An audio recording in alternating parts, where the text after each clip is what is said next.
اسمعوا زين، هذا الموضوع جدا مهم. من حوالي سنتين تقريبا واني افكر اسوي اكبر حدث بالعراق، اكبر حدث اللي هو مباراة خيرية نجمع بها صناع المحتوى والمشاهير والفنانين والرياضيين المعتزلين. يعني اي شخص انت تحبه راح تشوفه بهاي المباراة. واكيد راح تسألوني وين راح تروح ارباح هاي المباراة؟ ارباح هاي المباراة راح تكون لبناء مؤسسة خيرية لدعم ذوي الهمم، مثل ما سوينا البقوري وسجودي وتغيرت حياتهم للأفضل.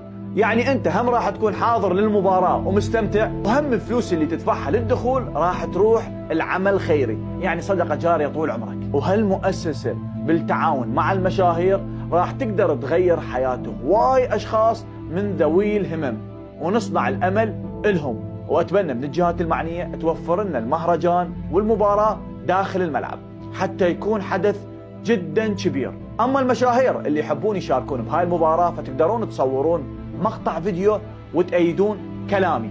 اما انتم يا المتابعين اللي احبكم تقدرون تسوون منشن او تاج للمشهور اللي تتمناه يشارك بهاي المباراة حتى يصور مقطع فيديو ويقول اني موافق اشارك بهاي المباراة. لا تنسون اضغط على القلب، تابع حسابي.